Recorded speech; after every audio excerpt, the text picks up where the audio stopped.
Hi guys, welcome to my channel. দেখো চলে এসেছি আজকে ভোলেনাথকে দর্শন করতে। যেহেতু সোমবার 17 তারিখ, ছেলে মেয়েদের স্কুল বন্ধ, ভালো দিন পড়েছে সোমবার, অনেক দিন যাওয়া হয় না মন্দিরে, সেখানে চলে এসেছি মহাদেবকে দর্শন করতে।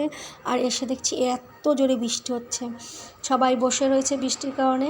আর দেখো মহাদেবকে তোমরা একবার দর্শন করে নাও, অনেক দিন হয়ে গেছে যাই না বলে ভালো লাগছিল না। আর 17 তারিখ সোমবার, মঙ্গলবার 18 তারিখ আমার যেহেতু জন্মদিন, সেই কারণে সোমবার আমি ভগবানকে দর্শন করতে চলে গেছিলাম। আর দেখো চলে এসেছি খাবারের জায়গায়, এইখানটায় খাবার দেয়, সবাইকে খাবার দিচ্ছে, সবাই ভোগ গ্রহণ করছে।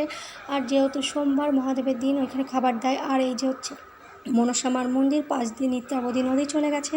আর আমাকে একটু দর্শন করে নাও। এই যে আমি একদম সিম্পলভাবে গেছি, আর আমার স্বাস্থ্যে ভালো লাগে না, সেই কারণে এইভাবেই গেছি। আর এই যে দেখো দেখতে পাচ্ছ পিয়ুষ খাবার দিচ্ছে, সেই কারণে ভাবলাম তোমাদের সাথে একটু শেয়ার করে নিই। সেই কারণে দেখো সব বাচ্চারা মিলে খাবার দিচ্ছে, প্রথমে দিচ্ছিল বড়রা, পরে বাচ্চারা দিচ্ছে। যেহেতু 12:30টার থেকে খাবার শুরু হয় এখানটায়।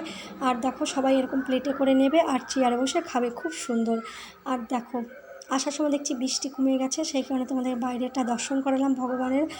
দেখো মন্দিরের বাইরেটা দর্শন করাও, এত সুন্দর মন্দির। যেহেতু 1:15 মন্দির বন্ধ, তার জন্য মন্দির বন্ধ হয়ে গেছে।